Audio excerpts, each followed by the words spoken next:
And today I will show you the second step of playing cello, which is very important step, how to hold the bow.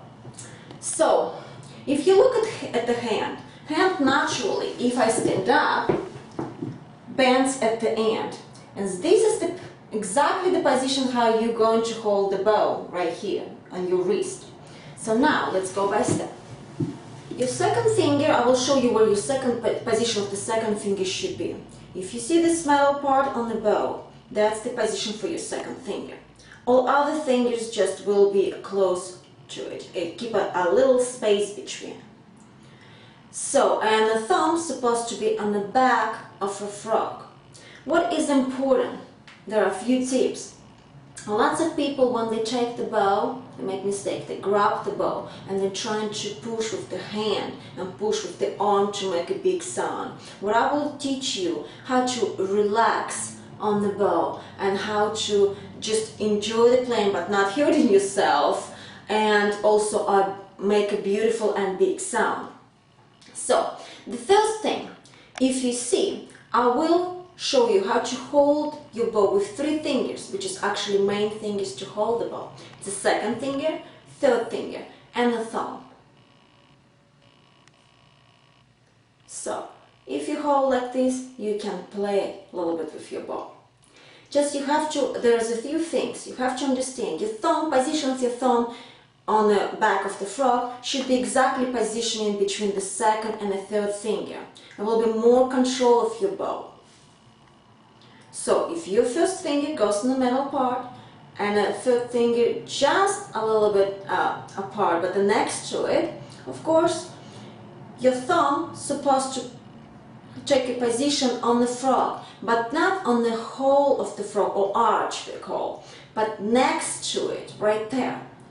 The thumb should be positioning on the frog, almost on the edge where the arch starts, but not in the arch.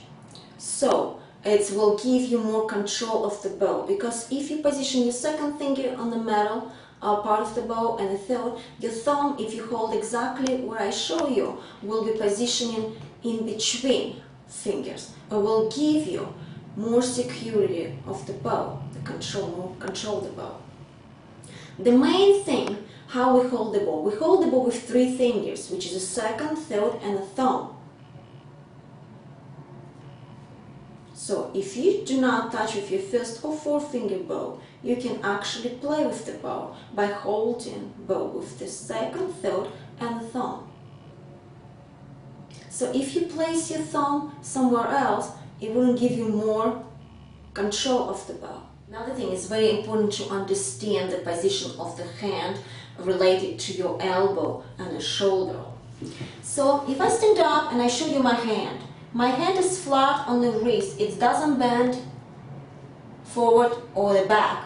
It's flat here, and it bends a little bit in my fingers. So if you place your bow and then place your fingers exactly in the place where I showed you before, this is the position it's going to be. Freeze the top part of your hand and sit down and bring to the position on the strings of the cello. Here you're ready to play, and I will show you the open strings. You place your hand, remember your wrist has to be almost flat, Keep your elbow a little bit up, just remember this part has to be flat. If you lower your elbow, your wrist will come up a little bit. If you make your elbow too high, your wrist will come down. You need to remember, at the frog position, at the beginning of the bow, the frog position, your wrist has to be flat. This is the hand.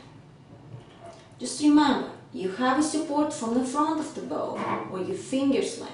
You have a support from the back of the frog, where your thumb is. And also, if your wrist is very low, not too low, but low, and keep the flat, this part flat, your fingers will lean a little bit on top of the bow. So the position of the bow has to be in the middle, on the strings, in the middle between the bridge, this is called bridge on the cello, and the fingerboard. Has to be in the middle between. Today I show you how to hold the bow. And thank you very much for joining, and see you next time.